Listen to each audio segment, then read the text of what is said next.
I am so beyond stoked on this, the 5th anniversary of the creation of my YouTube channel, happy birthday Stephanie, to have this as my opening.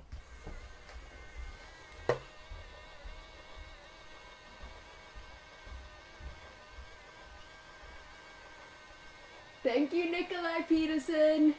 I'll never get over this. It makes me want to get an office just so that I can hang it in my office. Hello humans, my name is Dael Kingsmill, and today we're going to analyze some poetry, because I have a degree in the ability to analyze poetry, and I think that it's important and good. Also because I've been tutoring and getting some comments on my HSC Banjo Patterson video from last year, and I'm noticing a pattern arise with the way people analyze poetry. So hopefully this can help you just give you some general things that you can apply to any poem and become a poetry master. You being anyone who's interested.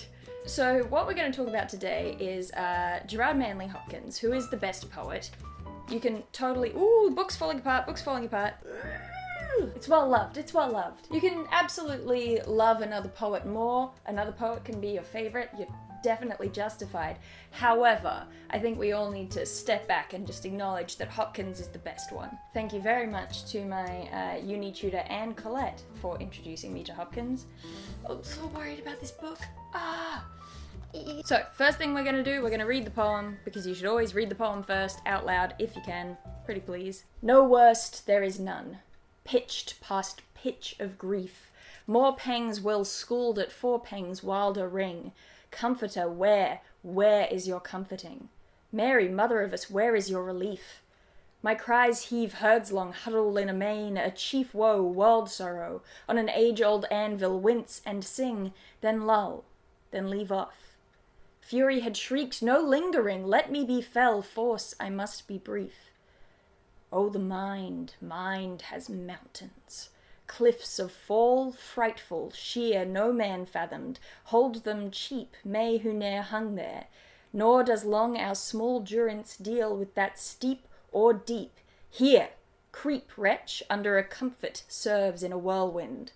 All life death does end, and each day dies with sleep. So that's heavy, right? Like, we all get that vibe about it, that it's a pretty heavy poem. Okay, great. Now here's the educational bit of this video, the educational portion. You ready to learn? The thing I keep finding people do when they look at poetry that causes a lot of problems is they get too hung up on context and what the poet is trying to say, what they're saying, which is great. Context is very useful, love it, it has its place, but I think much more important than that is how the poet is saying what they're saying, right? If you're writing an essay on a poem, you can only fill up a tiny portion of words by saying, well, the poem is about, being depressed that we're all gonna die, or whatever the poem is about. The way that you actually write an essay about a poem, the way that you actually analyze a poem, is by looking at how it's being said. Because how it is said, it informs everything. And in fact, I would say that the way that you should use context while analyzing any text, book, movie, poem, what have you, the context guides the why of the how. So we're looking at how. This is why we picked Hopkins for today, alright? Because Hopkins is a freak. Every single time I have read this poem, I have discovered new things that he's done that are incredibly clever. So let's just go through this and pick out some techniques that he's used. I always begin by looking for the patterns and then looking for where the poet has broken those patterns. That's why poetry from the Romantics is so boring. But alright, first things first, this poem is, I believe, in the format of a Petrarchan sonnet, which is great. It's not that useful to us, but it's good to know. Specifically because once we apply it to the context, right? So Hopkins is a poet who was writing in the Victorian period, but I think was published in the modernist period. So he's writing in quite a classical format, but he's actually messing around with that form. I should mention right now that stuff like Petrarchan sonnet and all those really technical terms, they're great to know, but I would heavily argue that you don't actually need to know them. If you're analyzing a poem in an academic context, you will more than likely have your teacher tell you those things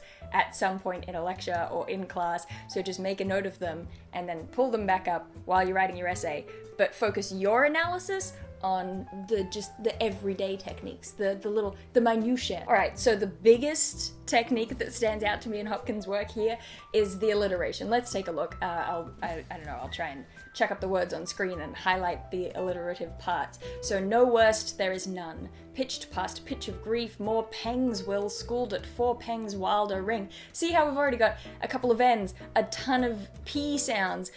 We've got the W's being introduced there. Mary, mother of us. My cries heave, herds long huddle in a mane. There are so many of them, and you know what they're doing?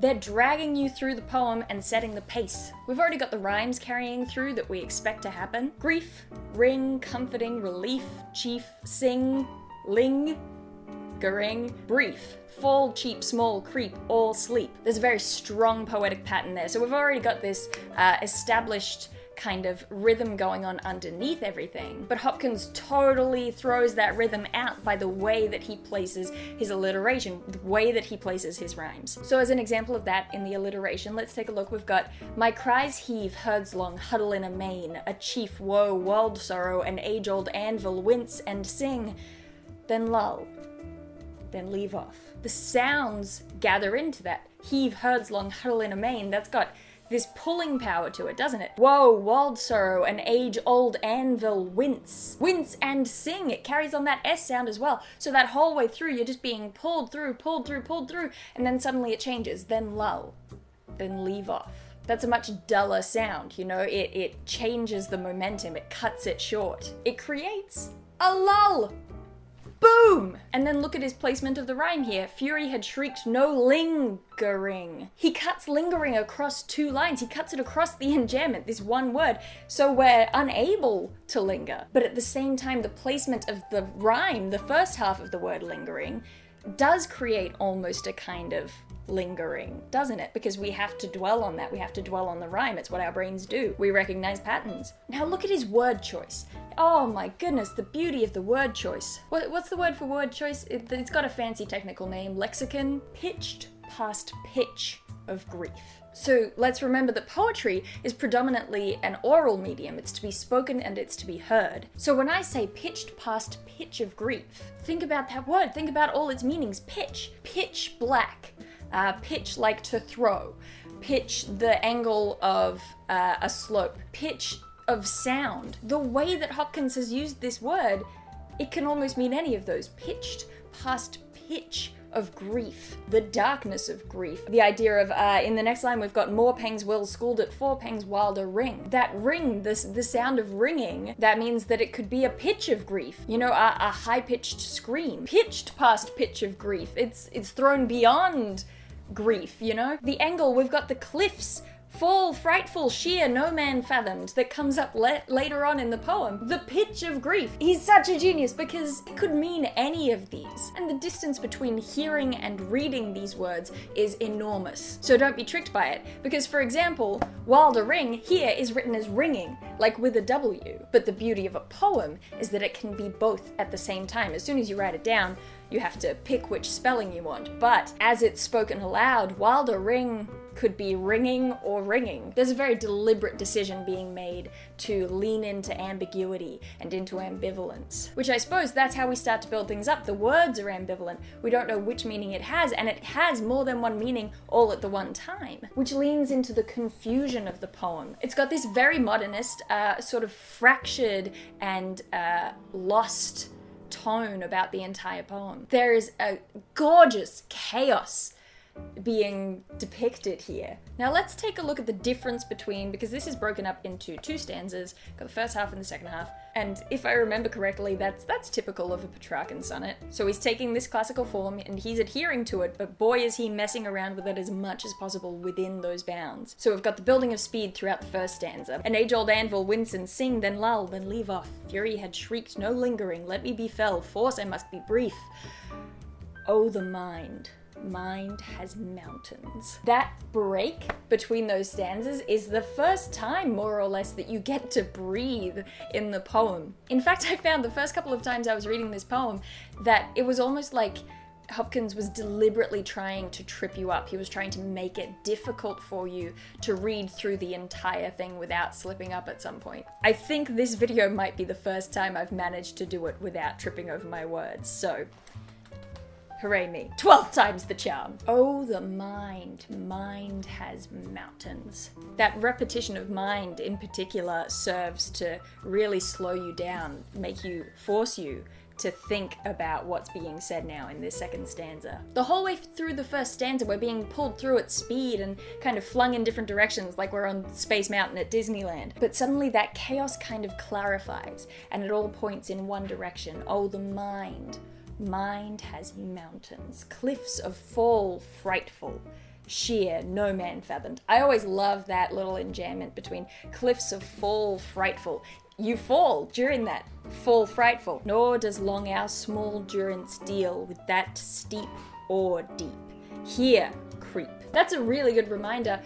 Always pay attention. He rhymes at the ends where he needs to rhyme, but he pulls those rhymes through. So think about what that does. What does it do to have not just creep at the end of that line, but you've got steep or deep earlier in the line as well? Does it maybe bring the expected ending further into the line? You know, deep is the end of a sentence. Creep isn't. Creep wretch under a comfort. You know, that alliteration is back again. Mwah. And it's funny because he says here, he brings up a whirlwind, which is what that first stanza felt like. It felt like a whirlwind in its chaos. Here, creep wretch under a comfort serves in a whirlwind. So it's almost like this stanza, rather than being the whirlwind, is the comfort.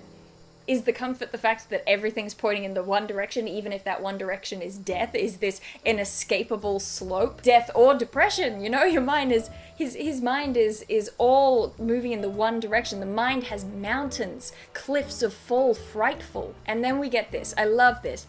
All life death does end, and each day dies with sleep. Of course, there we have more layers. Hopkins! I love Hopkins! We've got the cycle. Each day dies with sleep. We're talking about it's never ending. This is how it goes over and over again. Always the way. Never. You can never escape it. It's inescapable. So we've got it on the micro of every day we fall asleep at the end of the day and the day dies. And we've got it on the macro as well, the big scale version. Life, death does end. That's just the bigger version of this circle. So initially you're kind of tempted into going, whoa, heavy. Well, that was depressing. That was a depressing read, and it is.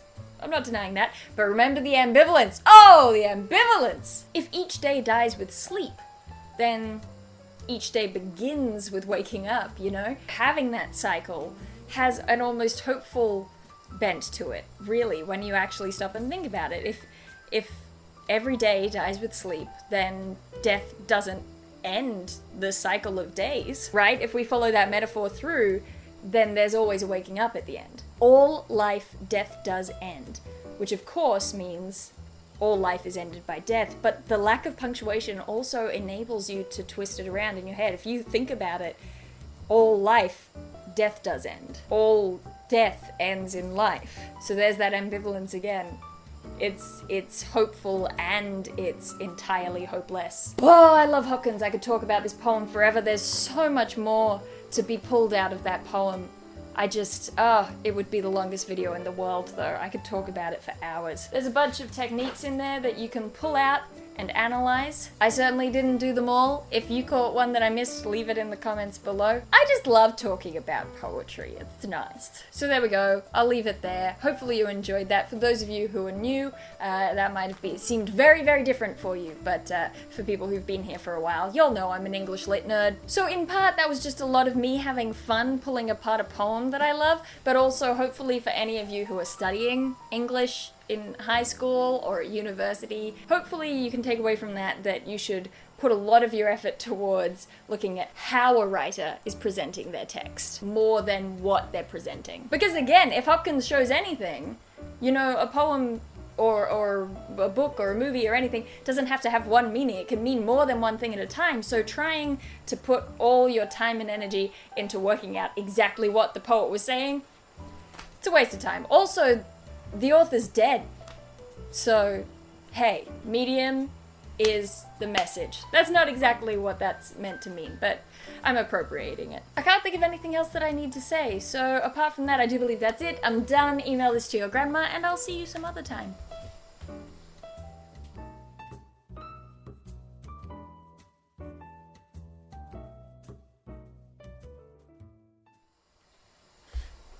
Have you all seen this? Did you see this? That Nikolai made for me? See it?